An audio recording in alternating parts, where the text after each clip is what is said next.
Hello friends, എല്ലാവർക്കും നമസ്കാരം. ഇന്ന് ഞാൻ നിങ്ങളുമായിട്ട് ഷെയർ ചെയ്യുന്ന റെസിപ്പി വളരെ സിമ്പിളായിട്ട് ഉണ്ടാക്കിയെടുക്കാൻ പറ്റുന്ന ഒരു ചൗ വെച്ചിട്ടുള്ളൊരു പച്ചടിയുടെ റെസിപ്പിയാണ്. അപ്പോൾ നമ്മൾ കുറേയധികം പച്ചടിയുടെ റെസിപ്പി നേരത്തെ പോസ്റ്റ് ചെയ്തിട്ടുണ്ട്. ഇത് അതിൽ നിന്നുള്ള വ്യത്യസ്തമായിട്ട് നമ്മൾ തേങ്ങയൊന്നും അരക്കാതെ ഉണ്ടാക്കുന്ന ഒരു പച്ചടിയാണ്. ചൗ തൈര് പച്ചടി എന്ന് പറയാം. വളരെ ടേസ്റ്റിയാണ്, സിമ്പിളാണ്, പെട്ടെന്ന് ഉണ്ടാക്കിയെടുക്കാൻ പറ്റുന്നതാണ്. അപ്പോൾ എന്തായാലും നിങ്ങളൊന്ന് ട്രൈ ചെയ്ത് നോക്കുക. ട്രൈ ചെയ്ത് നോക്കിയിട്ട് നിങ്ങളുടെ അഭിപ്രായം കമൻറ്റ് ബോക്സിൽ മറക്കരുത്. നിങ്ങളുടെ ഫ്രണ്ട്സായിട്ടൊക്കെ ഷെയർ ചെയ്യണം. അപ്പോൾ നമുക്ക് ഈ പച്ചടി ഉണ്ടാക്കാൻ തുടങ്ങാം.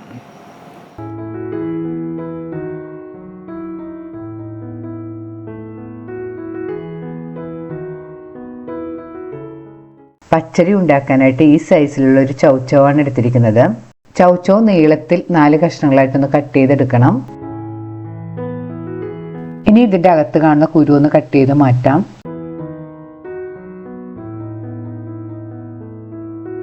ഇനി ചൗച്ചോവിൻ്റെ പുറത്തെ തൊലി ഒരു പീലറോ കത്തി ഉപയോഗിച്ചൊന്ന് കട്ട് ചെയ്ത് കളയണം.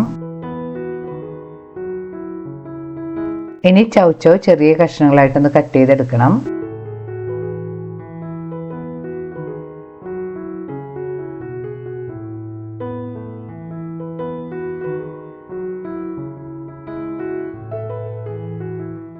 കട്ട് ചെയ്തെടുത്ത ചൗച്ചൗ ഒരു കടായിലേക്കോ പാനിലേക്കോ ഇട്ട് കൊടുക്കാം. ഇനി ഇതിലേക്ക് 1/2 കപ്പ് വെള്ളവും കൂടെ ഒഴിച്ചു കൊടുക്കാം. പാകത്തിന് പൊടിയും കൂടി ചേർത്ത് നല്ലപോലെ ഒന്ന് മിക്സ് ചെയ്ത് കൊടുക്കണം. കടായി ഒന്ന് മൂടി ഒരു മീഡിയം ഫ്ലെയിമിൽ വെച്ചൊന്ന് കുക്ക് ചെയ്തെടുക്കാം. ഇടയ്ക്ക് പാനിൻ്റെ മൂടി മാറ്റി നല്ലപോലെ ഒന്ന് മിക്സ് ചെയ്ത് കൊടുക്കണം. വീണ്ടും മൂടി വെച്ച് കുക്ക് ചെയ്യണം. മൂടി വെച്ച് കുക്ക് ചെയ്യാൻ തുടങ്ങിയിട്ട് കുറച്ച് സമയം കഴിഞ്ഞ് ഞാൻ മൂടി മാറ്റിയിട്ട് നോക്കാം. ഇപ്പോൾ ചൗച്ചൗവിലെ വെള്ളമെല്ലാം വറ്റി വന്നിട്ടുണ്ട്. ചൗച്ചൗ പാകത്തിന് കുക്കായിട്ടുണ്ടോ എന്ന് നോക്കണം. നല്ല സോഫ്റ്റായിട്ട് കുക്കായിട്ട് വന്നിട്ടുണ്ട്. ഇനി സ്റ്റവ് ഓഫ് ചെയ്ത് തണുക്കാനായിട്ട് മാറ്റി വെക്കാം. ഇനി കടായി ചൂടാക്കി ഇതിലേക്ക് 2 ടേബിൾ സ്പൂൺ വെളിച്ചെണ്ണ ഒഴിച്ചു കൊടുക്കാം. വെളിച്ചെണ്ണ ചൂടായി വരുമ്പോൾ ഇതിലേക്ക് 1/2 ടീസ്പൂൺ കടുക് ഇട്ട് പൊട്ടിക്കണം. കടുക് നല്ലതുപോലെ പൊട്ടി വരുമ്പോൾ ഇതിലേക്ക് 1/2 ടീസ്പൂൺ ചെറിയ ജീരകം ചേർത്ത് പൊട്ടിക്കാം. ചെറിയ ജീരകത്തിന്റെ ടേസ്റ്റ് അധികം ഇഷ്ടമില്ലെങ്കിൽ ഒരു 1/4 ടീസ്പൂണൊക്കെ ചേർത്താൽ മതി. കടുകും ചെറിയ ജീരകവും പൊട്ടി വരുമ്പോൾ ഇതിലേക്ക് ഒരു 2 കറിവേപ്പിലയും കൂടി ചേർത്ത് കൊടുക്കണം. ഇനി ഇതിലേക്ക് 1 ടീസ്പൂൺ ഇഞ്ചി ചെറുതായിട്ട് ചോപ്പ് ചെയ്തതും 2 പച്ചമുളക് നീളത്തിൽ കീറിയതും 2 ഉണക്കമുളക് 2ആയിട്ട് കീറിയതും കൂടി ചേർത്ത് കൊടുക്കണം. ഇവ ചേർത്ത് നല്ലപോലെ വഴറ്റി കൊടുക്കാം. ഇനി ഇതിലേക്ക് 2 ടേബിൾ സ്പൂൺ മല്ലിയില ചെറുതായിട്ട് ചോപ്പ് ചെയ്തതും കൂടെ ചേർത്ത് കൊടുക്കണം.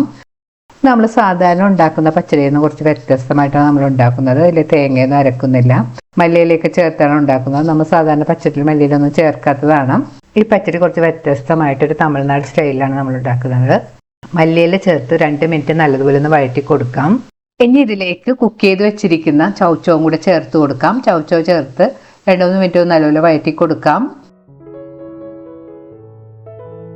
2-3 മിനിറ്റ് നല്ലതുപോലെ ഒന്ന് വഴറ്റിയതിന് ശേഷം സ്റ്റവ് ഓഫ് ചെയ്ത് തണുക്കാനായിട്ട് മാറ്റി വെക്കാം.